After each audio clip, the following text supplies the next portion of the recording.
one more time with feeling. Isaac Sarason was a skilled hacker employed by British Telecom-Sprint. Isaac Sarason was a fool. When his health failed, instead of dealing with the problem, he ran. In his wake, he left bodies and ruined lives. Until finally, his problems overtook him in the form of the mysterious Firmware project. Now it is months later. The scions of Isaac have become a people whose numbers challenge the stars of the sky. It is into this world of the city we now turn. A world of 1,000 experiences, 1,000,000 wonders. All one needs to do is to cross the street and head down an alley, and there will be another world. Colbyjack.net is proud to present Firmware Keylogger, the third installment in the Firmware Pentology by Colbytrax. That's me! It's been another fun week in the 313. Well, fun isn't exactly how I would describe it. Now, don't be getting worried about little old Colby. It's nothing bad. It's just that I've spent the last month being separated from my gal, and reunited with my gal, and separated again, and reunited again, and separated again ad nauseum. While I am proud of my gal and her mad skills, I am getting tired of being the kobold who stayed. The house is just a bit too big without her. Besides, the dogs are treating me like a servant. Sure, I could be paranoid. I could be imagining them looking up to me with their soulful eyes and saying, "Oh, Colby, please be dear and bring me a July 14 bone from the chiller. And please avoid the June 14s. They are a bit on the nutty side. In another month, they should mature adequately." But that would be ignoring the evidence. Evidence like when I return home on lunch to let them out. Do you think they greet me at the door? Do they listen for my car? No, they don't. I mean, it's not like I'm arriving home at 2:15 a.m. It's more like 2:16. It's not like they have been asleep for the last 4 hours, which they have. One on the couch, the other on the bed. Positions I knew they took after I left, because when I left, they were both taking up as much room on the bed as possible. I know. Because neither of them bothered to leave the bed to see me off. Seriously, I went to give them their glucosamine, and they barely moved their wet snots off our beautiful IKEA duvet in order to retrieve the morsel they both wanted. You didn't come here to listen to me complain about uncaring canines, even though they wake me after 2 hours of sleep. Force me to let Ella out until she realizes she isn't in a comfy bed with a cloud-soft IKEA duvet, which is the single greatest advancement in the realm of sleep sciences. No, you didn't come here to learn about this. You came here to find out what was happening in the world of Ike and Ishmael, how murder most foul impacts the relationship of two young people in love.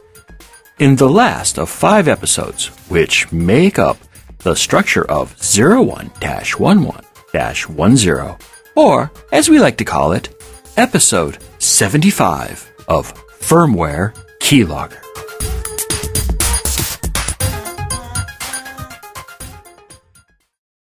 I opened my eyes and found Ishmael leaning in close to me. "Do you like the Madeleines?" I felt his breath on my cheek and knew what I wanted. I rocked forward in my overstuffed chair. I took him into my arms. I remembered everything. I felt a tear on my cheek. "Was it a bad thing?" Ishmael asked as I stood him up. No. It was what I needed. I whispered into his neck as I smelled the perfume of his skin and wondered how it differed from my own. One forgets context and only remembers pain, never understanding why it hurts. "Does it still hurt?" Ishmael asked into my shoulder as he manipulated my clothing in a manner as subtle as it was erotic. "It will never not hurt," I answered as I covered his face in kisses. "But it will no longer cripple." I remember a blur of limbs as Ishmael and I shed our clothes and stood before each other as before one's maker. We had nothing to hide from one another, We were revealed to one another, and I felt as shamed as a virgin in the moments before he is no longer one. Ishmael toyed with me, his hands manipulating me in ways only someone who knew how it felt could. "Relax," he whispered. "I don't know what to do," I answered, and averted my eyes. "But you do," he answered. "You only think you forgot." I found myself on my back on the ancient sofa filled full of other people's memories and felt Ishmael astride me. He kissed my lips and hugged me close, and we became one as if I was man and he was woman. "We are one," I gasped as he matched his motions with mine. "Of course," he gasped as he began to orgasm. "Form is servant to function." He groaned in my ear and whispered, "I want you." I gave what I could, and for the first time in my life, I felt complete. It was this memory of a night of love long before which brought me back to Ishmael's comfortable apartment over Candide's after my appointment to Henker, which came shortly after I had killed Mosbana. All of it seemed to be too coincidental, as if it had been yet another trap I had fallen into. It was approaching late afternoon, and I didn't expect him to be home. But there he was. He was in a black suit cut in an extreme manner. In passing, it reminded me of Jesuits and their robes and their desire to make human beings out of the spoiled boys of St. O'Hay's. Ishmael smiled as I entered. He met me halfway across the room and we kissed. He knew something was wrong. "What is it?" he asked. "Mosbana is dead," I said. "I killed her." Ishmael stepped back and took my face in his hands. "I can't give you absolution, if that is what you want. But I must admit I find no fault in your decision to do what you had to." With that, he kissed me lightly on the lips and then the forehead. "I didn't come for absolution," I answered. "Maybe I did. Maybe I need someone to tell me I did the right thing." Ishmael smiled as he recovered a Homburg from the table and placed it upon his head.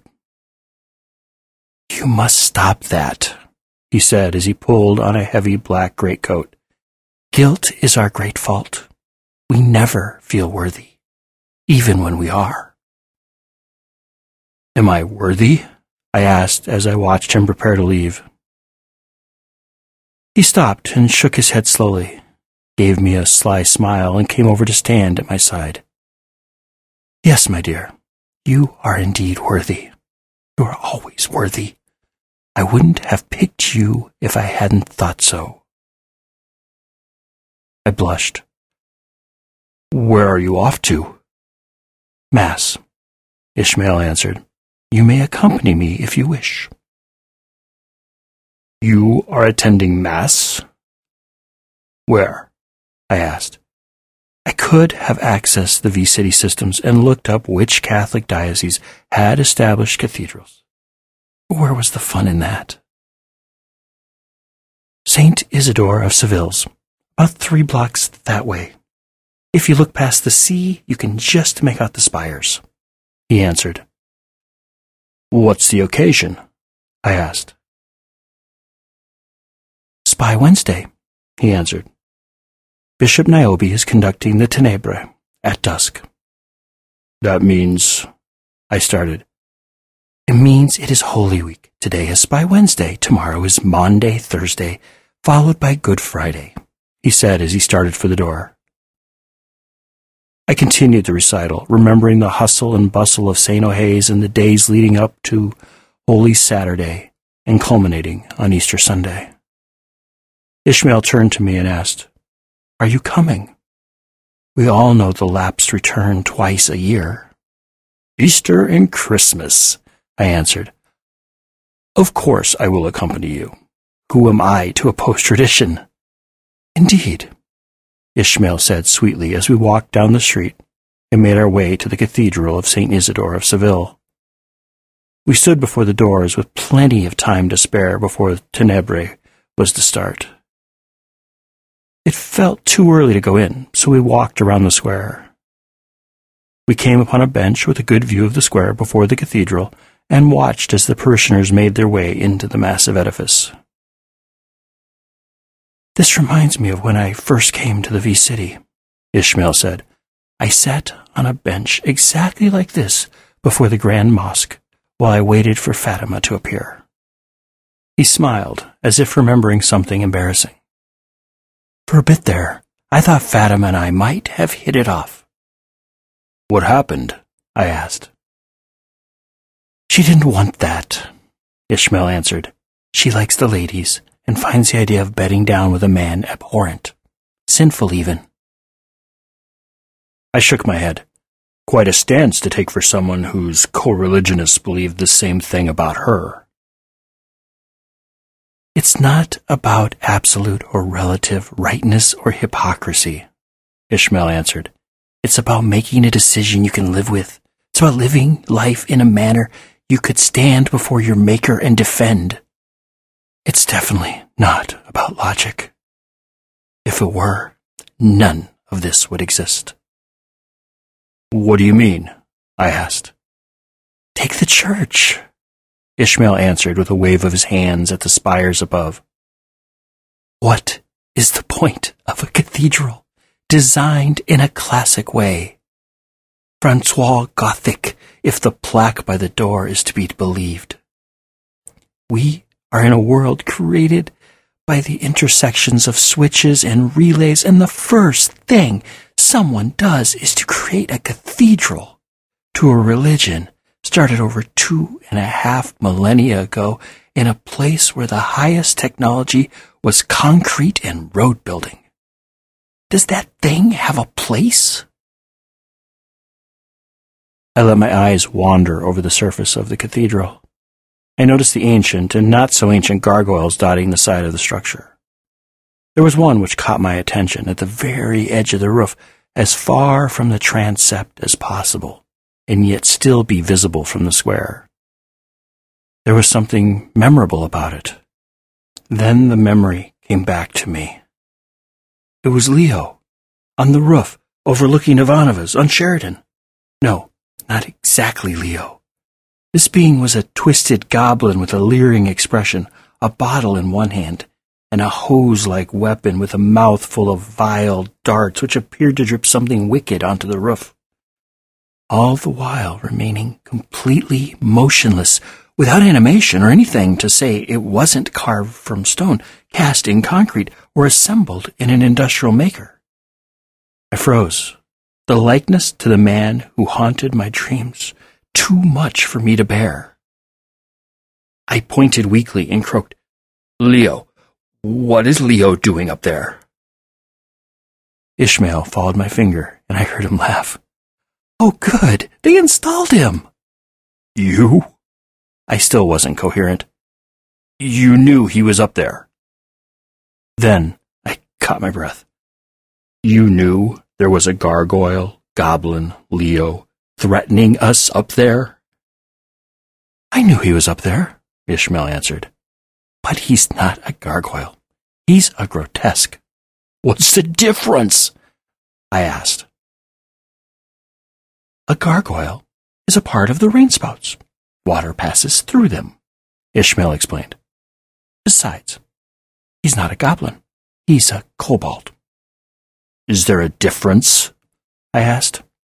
"I'm not sure. The artist claimed there was something about kobolds being sprites or fae, and this type here supposedly haunts mines and tries to kill all who pass through them.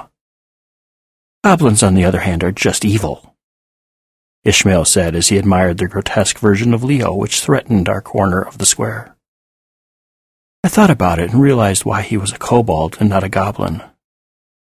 "Did the artist say something about the kobold choosing whether or not to do nasty things, while the goblin had no choice?" Ishmael puckered his lips and thought. "There might have been something about that being said, but it wasn't as important as the fact that the work scared me. Did it scare you?" I caught a glimmer in Ishmael's eye and knew he was playing with me. "Scare me?" I bluffed. No, just a bit of a start. The last thing I thought I'd see around here was Leo's ugly mug on a grotesque. Never mind a kobold. Ishmael shook his head and slapped me on the leg. It got you. I know it did. How could it not? I ignored his question. What's the point? Did you pay for that thing just to scare me? Ishmael laughed. No. I did it to protect the cathedral. That's what grotesques are all about. Scaring evil spirits away and showing the world what real evil is. Besides, this isn't the only copy. There's another one in the V-City? I asked, incredulous that Ishmael would throw his money around so freely. He slapped my leg in a playful manner. No, silly. The other one is in the city, at St. Isidore's in Depew. This cathedral's a copy of that one. Anything added to the physical one is added to the virtual one, and likewise, anything added to the virtual is added to the physical. Why? I asked. I could have pulled up the records on the diocese. I could find out how much he had spent. But I didn't. I don't even know why I didn't. It just didn't feel right. The orphans, the indigent, and the school, Ishmael answered. When he noticed my perplexed look, he continued. Just like St. O'Hay's, St. Isidore's has a school, community outreach, and a foster system for parishioners in trouble. Unlike St. O'Hay's, St. Isidore's isn't in a nice neighborhood with rich alumni who have connections throughout the city government. The only thing St. Isidore's has going for it is the saint. St. Isidore is the patron saint of computers. What better place for the patron saint of computers to make her home than in the V-City itself? Besides, religious technology workers aren't as few and far between as once thought. I nodded. There are more Catholics than Muslims in the city, and while the Aberdini are cut off from their co-religionists, the attendees at St. Civil's are still part of their larger community, Ishmael answered. But we aren't, I answered. According to the Council of Mountain View, only God can create a soul. We were made by humanity, and nothing made by humanity can have a soul. I motioned toward the slowly passing parishioners as they gathered about the entrance to the cathedral to chat, laugh, and socialize before passing into the narthex and the nave beyond. They were created by God. They are natural. They have souls. We were made by man. We have no souls. I must have raised my voice, for I felt the gaze of many others on me. I'm sorry, I mumbled. Such passion for someone so lapsed, Ishmael laughed. That's what I love about you. You pretend not to care, that nothing matters. But at the core of it all, you care more than anyone else in the world. Who says we have no souls? My lack of soul didn't keep them from taking my money for that grotesque or for their school. I think it bothers you more than it does anyone else. I thought about it for a bit as I watched the gathering worshippers. Just keep our heads down and blend in, I asked. More like work for change, but understand it took nearly 20 centuries for slavery to be declared an infamy, Ishmael added. I nodded, getting his point at last. We live our lives and push for change. Ishmael nodded. It's not like we don't have the time or the power to get what we want in the end. Just another reason we should be together, I said absently. My mind suddenly shifting to what Koenig wanted me to do, to who Koenig wanted me to kill. I suddenly didn't know how I could even think about entering the cathedral. Then you aren't going to make me ask? Ishmael hinted with a smile. Ask what? I answered. I didn't think I heard him properly. I wasn't really on that bench. Damn it, Ishmael swore. You are dim. I stood up, suddenly angry but not understanding why. If I'm so dim, then why? I was going to say something something about my new job, something about being the head executioner for a psychopath with delusions of immortality. It was all too much. What the hell did Ishmael want from me? I felt Ishmael's hand on my own, his breath against my cheek. His words came to me gently. It's okay. There's nothing to get worked up about. I didn't mean to hurt you. It's just, well, we've been getting along so well, and I thought you needed me, and I really need you. And I thought maybe. His words trailed off. I took his hands in mine and lifted them to my lips. Maybe what? This is so awkward, Ishmael said. He extricated his fingers from mine and reached into a pocket. He took something out. What is it? I asked, as I tried to figure out what had been in his pocket. He opened his hand and placed a small box in my palm. A ring box, to be exact. I opened the box and looked at the gold bands held within. Rings? I asked without really understanding what I was seeing. They are engagement rings. The line around the edge is based on the architecture of a Cyberdyne G476NN processor array. Ishmael suddenly looked worried, as if he had stepped over a line. Are you asking me to marry you? I asked, my heart in my throat. Why? Why? Snapped Ishmael. How about life is too short to sleep around? How about you are clueless without me? How about every powerful man needs a smart man behind him? How about when I almost died, I realized what I wanted to see one more time before I died, and it definitely wasn't Lucifer and his cocky grin. How about, I interrupted, I love you, and I think we should be married and raise an immense family. Ishmael slapped me. Now you're just being mean. We can't have kids. Can we? There was hope, and there was fear, and there was fear of hope in his voice. I smiled and said, I hear Lucifer has a method. No, I want nothing more to do with that monster, Ishmael answered, suddenly serious. What happened? I asked softly. Not now, Ishmael answered. Not when we are so happy. Not today. Then there is Inari in Nippon, a former simian, I said softly. I hear she will have a method of procreation figured out in a few years. Who told you that? Ishmael asked. I thought about where I had seen it. It had been in a Henker file. It had been in a list of prescribed technologies Koenig wanted squashed. I had thought I wanted the same thing. Now, holding Ishmael and thinking about starting a family, I knew there was no way I was going to stop Inari from succeeding. If I had my way, no one, not even Koenig himself, could stand between my husband and our dream of having a family. I'd kill him before I let that happen. I felt Ishmael's eyes on me and knew he was worried about me. He didn't know what I knew, but like any soulmate, he knew when I was troubled. Oh, I started. I read it in a file for my new job. I saw Ishmael's face light at the news and realized I hadn't even mentioned my promotion to him. Oh, what a wonderful day! He laughed. A promotion and an engagement all on the same day. Ishmael stopped for a moment, looked me in the face and asked, We are engaged. We are, I answered. And I said yes? Ishmael asked. Yes, you did, I answered.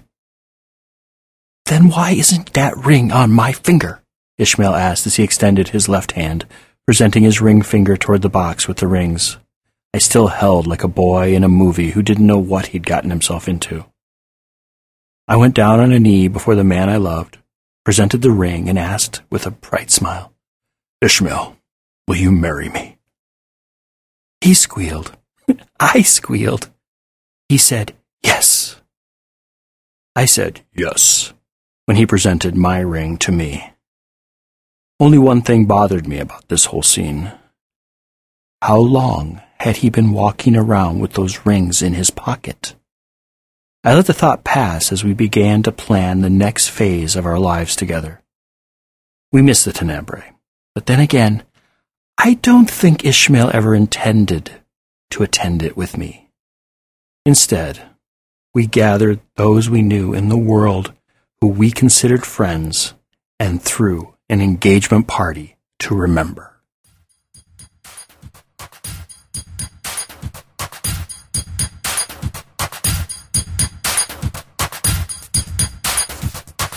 Wow, an engagement and dreams of the future.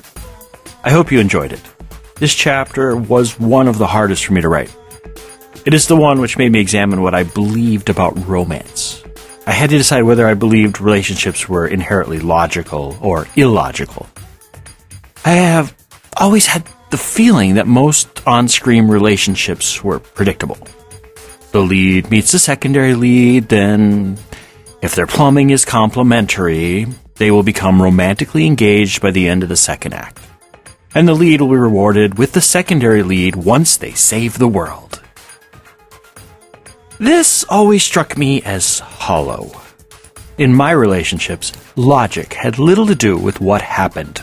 There was always serendipity, always the freak chance, which changed everything. Take my significant other. We met each other on the interwebs.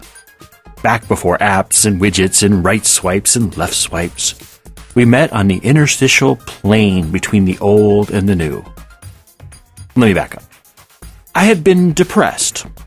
I had reached out on the late 90s internet via personal ads. Then I got undepressed and forgot about him. Until the day G contacted me on a late fall day. Oh yes, I remember it like it was 16 years ago. On a late fall day, G contacted me, told me things weren't so bad, told me I should cheer up. I was confused. I didn't even remember what I had written. But whatever it was sad enough to elicit sympathy without pity. It was sad enough to bring my best friend into my life. And of course that meant when we first met in the physical. We didn't really like each other that much. But that's a story for another day. Remember to join us next week for the one and only episode of 01-11-11, the last and final episode of Firmware Keylogger, a little ditty we will remember as episode 76. Firmware Keylogger is the third book in the Firmware Pentology. Firmware Hijacked, Proxy, and Keylogger are all available in ebook versions from our store at shop.Colbyjack.net, Amazon, Barnes & Noble, and Smashwords. Just search for Colbytrax. That's Colbytrax. I'm the only one. Complete audiobook versions of Firmware Hijacked, Proxy, and Keylogger are available for download through our shop as well. The audiobooks are intro and outro free versions of the stories you hear every week assembled into audio CD-length MP3s for easy burning to old media. If you don't need any stuff, but would like to support our work, drop on by Colbyjack.net and hit the pretty little donate button conveniently located somewhere on the website. If you'd like to support us indirectly, just click any of the Amazon ads on our site and then do your normal Amazon shopping. A portion of your purchase will come to us, and only Amazon will feel the pinch.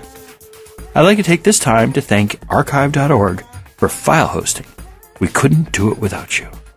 Firmware Keylogger is released under a Creative Commons, non-commercial, attribution, share-alike 3.0 license.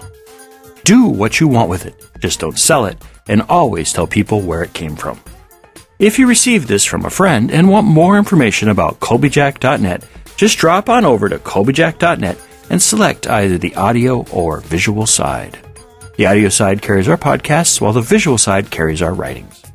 I do mostly Twitter, so if you do the tweets and want to follow me, I'm Colbytrax. I'm also on Instagram at Colbytrax, or on Facebook and Google Plus as Colby, first name, Trax, last name. Everything except for Twitter tends to be a repeat service where I send stuff on. So if you really want the real me, it's Twitter. But I will respond. I check in every couple days on Facebook. Google Plus, not so often. Instagram is pretty much I put pictures up. So do what you want. Think about it. I'm fun to talk to. I also follow back. And, cha-cha-cha. Oh, and as always, you can always, whatever you feel like, whenever you feel like, however you feel like, reach out to me in an email. As I am Colbytrax, that's Colbytrax, at Colbyjack, as in the cheese, .net. That's Colbytrax at Colbyjack.net for all your fun texting, talking needs. Thank you once again. Have a wonderful week, and remember to always be fabulous.